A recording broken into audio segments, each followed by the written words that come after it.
pessoal, como que eu estou aqui hoje. Eu nasci numa casa da pradaria. Meu pai era responsável de uma igreja, não era pastor, apenas era um obreiro.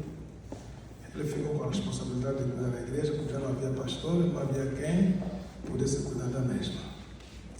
E eu cresci então nesse ambiente. Quando eu tive 9 anos, eu passei a ser secretário da escola sabatina. E meu pai disse assim: você precisa crescer rápido para depois fazer teologia quando você completar 18 anos. Então eu comecei a ajudar meu pai. E depois ele viu: não, eu estou ficando velho. Você precisa me ajudar na pregação. O meu pai que fazia pregação todos os sábados. Eu aprendi dele acerca da Bíblia pelas histórias. Ele não lia a Bíblia, porque ele não sabia. Então, aos 12, 13 anos, eu fui batizado e passei a ser oficial do culto para pregar para aquela povoação. Então, esse desejo de ser ministro era tão intenso e que eu não via o tempo de chegar. O país entrou em guerra, cresci naquele ambiente de guerra. Aos 14 anos eu saí da casa do meu pai, fui para a cidade, aí comecei os estudos, dar continuidade nos estudos. Então, eu perdi a fé que eu tinha de ser ministro por 2 razões. O país, como estava em guerra, toda pessoa tinha que entrar no exército. A falta de fé minha consistiu em sentir medo de ir no exército. Eu tinha medo de morrer. E aí não consegui.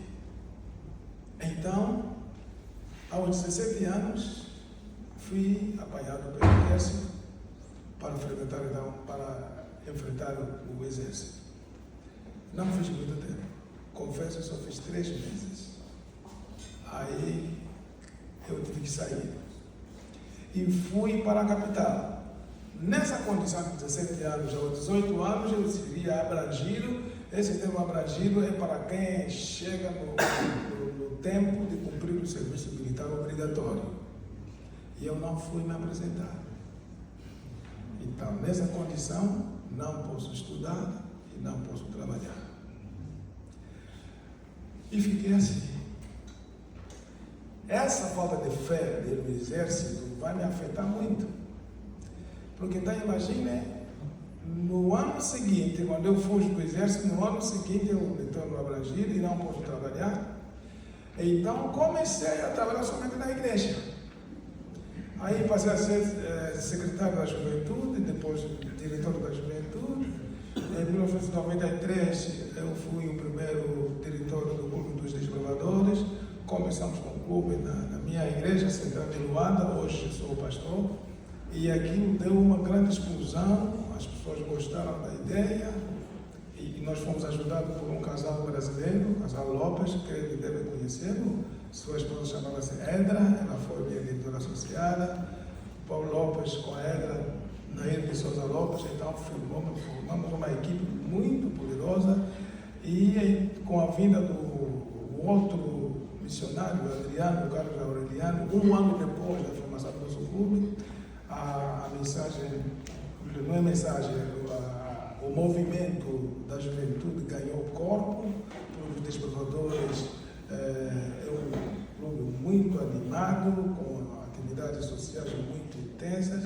Aquilo fez com que o país então conhecesse quem somos nós. Então, nessa linha de pensamento, eu fui chamado para fazer teologia e eu fui protelando, porque eu vi que, como pastor, é muito sofrimento, é muita pobreza e muita necessidade, e eu não quis ser ministro. Minha ideia era ser empresário para ajudar os pastores. Meu projeto era construir um condomínio, começar a oferecer uma casa a cada pastor formado para ter uma vida muito adequada na velhice, para não pecar muito, porque há muita lamentação quando a pessoa deixa de ser ministro, é esquecida, ninguém se lembra dele, fica confinado em casa, ninguém mais o visita, a pobreza lhe confina, muitos até acabam por desejar o suicídio. E isso me fazia muito mal. Eu então, com esse pensamento, eu comecei a fazer um negócio. Fiz um negócio, fazer um negócio não dava certo. Eu vim em 1990 aqui no Brasil, em 1990, me roubaram meu dinheiro. Fiquei um mês no IAE, não consegui ter isso, voltei para o meu país. Fui para Portugal, fui para Sevilha, Algeciras, Ceuta, fiz as compras, cheguei no meu país, vendi, não ganhei. Em 98, fui para Zimbábue, comprei reagentes, na altura dava muito dinheiro. Eu fiz as vendas, andei de hospital a hospital, até hoje, temos um tema que se chama Quilab, quer dizer, você dá crédito, até hoje não me pagaram dinheiro. E então comecei a ter prejuízos muito grandes. Então depois veio o pensamento, ok, agora vou já para o país dos meus sonhos, que é a América. Em 2002 eu faço uma viagem para a América. Quando chego na América, eu estou agora aqui vou estabelecer um projeto, vai dar certo. E aí comecei a luta, muita luta na América. Fui para Texas, na cidade de Dallas, e eu cresci na igreja brasileira de Dallas, onde eu fui, depois fui eleito como diácono na altura. Trabalhei tanto. As pessoas foram me chamando para fazer teologia, e na América eu disse assim, eu vou fazer o meu curso, depois de me estabilizar, eu vou fazer teologia, apenas para me dar suporte para a pregação. Não posso ser ministro. Assim, tentei, chegou o momento de apanhar, por ser ilegal. Aí, no lugar onde eu estive, em Ascot, onde me encontrei com Deus. Quando estava confinado, então eu comecei a me perguntar o que terá acontecido. E aí, eu peguei a Bíblia e mas essa Bíblia tem verdade. Mas a verdade não é para mim, as promessas não são para mim, é para outras pessoas. E aí, não é voz, como se fosse uma intuição, me diz assim, não, você nunca experimentou. E então eu disse, vou experimentar agora viver o que a Bíblia diz. E então, um dos textos que eu li foi Isaías 48, exatamente nesse texto, quando eu abri, me falaram assim, 48 versículo 10, diz assim, 48 versículo 18, diz assim, se tivesses dado ouvidos aos meus mandamentos, então seria a tua paz como um rio, e a tua justiça como as ondas do mar. Então eu comecei a orar como nunca orei. Mas eu orava para voltar da América, para fazer teologia na América e ficar na América. Mas me levaram ao meu país. Chegando no meu país, no dia que eu estava a chorar diante do Senhor, fiz a oração. Senhor, tu me libertas. Se me libertares, então me chamaste para o ministério. Se não me libertares, é porque não fui chamado para o ministério. E Ele me libertou. Então, quando cheguei no meu país, tinha certeza que não fui chamado para o ministério. Aí eu entrei numa empresa como diretor administrativo e financeiro. Comecei a trabalhar, então o desejo veio. Ok, como administrador financeiro, eu vou fazer o seguinte, em qualquer cidade onde eu for, eu vou fazer uma igreja. E isso aconteceu. O primeiro projeto foi numa cidade do Zeto. Levei uma equipe para fazer escolas. E então fiz a pergunta nos trabalhadores, tem uma igreja adventista aqui? Não tem. Vocês querem que haja uma igreja adventista? Sim. Quantos querem? Aí levantaram as mãos. Contei 1, 2, 3, 4, 5, 6, 7, até 11. 11 levantei a mão, fiz a oração e disseram, está estabelecido agora a pequena igreja. O encarregado de obra eu coloquei como responsável. Você cuida dessa igreja. E eu fui. 2009, eu quando escutei a abertura do seminário adventista de teologia no AMO, o desejo veio. Mas eu era responsável. Então eu disse assim, bom, vou trabalhar um ano. Depois de um ano, 2010, vou com o dinheiro que eu vou ganhar, pelo menos vou pagar o primeiro ano. Assim aconteceu. Antes de terminar o ano, o senhor da empresa não me paga o meu salário. Trabalhei 8 meses, não me pagou o salário. Como eu iria fazer a teologia sem dinheiro? Aí, quando eu estava em Dallas, fiz a leitura do livro de Gênesis, chamado de Abraão. Era numa noite. Abraão foi chamado com 75 anos.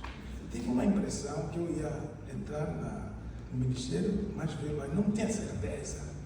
Havia um pastor aqui que saiu do Brasil, era pastor presidente de uma associação. Eu fui para falar com ele. Pastor, eu estou atemorizado, angustiado. Eu fiz voto para fazer teologia, mas agora não consigo. Como vou fazer? Ele me perguntou, quantos anos tens? Na altura eu tinha 34 anos. Ele disse, você esquece. O que você vai fazer? Trabalha já só para você, cuida da sua família, faz negócio, porque já não dá. Pronto, matou meu desejo. Já tinha 34 anos, quando fui deportado já tinha 38 anos. Esse desejo de fazer teologia em 2010 já tinha 40 anos, 41 anos. Já não tem mais tempo. Está a terminar o boletim informativo, talvez uma outra oportunidade para terminar a história. Mas fica a ideia. Eu quis ser doutor de medicina. Depois, não, vou ser economista. Não, vou ser piloto. Não, vou ser advogado. Não, eu vou ser empresário. Não, eu vou ser um educador social. Não, eu vou ser enfermeiro. Eu quis ser tudo. E fui atrás de tudo e não alcancei nada. No dia que eu li, permita-me só, porque já são mais uns minutos só para fazer a conexão. No dia que eu li o chamado de Abraão, quando voltei no meu país, nasceu o desejo de fazer teologia. Fui na minha igreja hoje, que eu sou pastor, e falaram, não, você já não tem idade. Requisito para a teologia de 18 anos a 35 anos. Aí eu comecei a chorar. Agora eu vou morrer na rua como o mundo já conhece. Olhei para o céu, comecei a tremer. Meu Deus! Quando eu tinha idade, não tinha fé. Agora tenho fé, já não tenho idade, já não qualifico. Deus vai me matar. Aí eu fui na missão, falei com o presidente. O presidente me autorizou. Nós te conhecemos. Vá, mas não vamos pagar dinheiro para você. Só você sozinho. Numa noite, sem dinheiro. Na altura, quando meu pai me disse, e quando eu tive 18 anos, não tinha mulher, não tinha nada, não tinha filho, não tinha fé. Agora, 41 anos, tinha 8 filhos. Eu cumpri, né? Cumpri uma maneira de ligar a terra, não.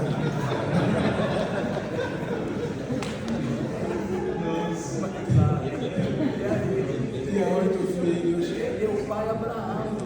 E a igreja negou categoricamente me patrocinar, porque eu era velho, não iria fazer nada.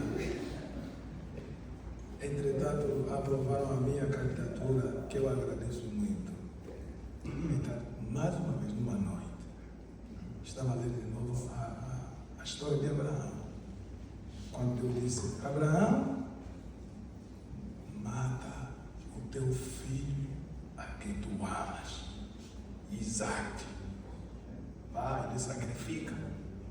Abraão ficou tão...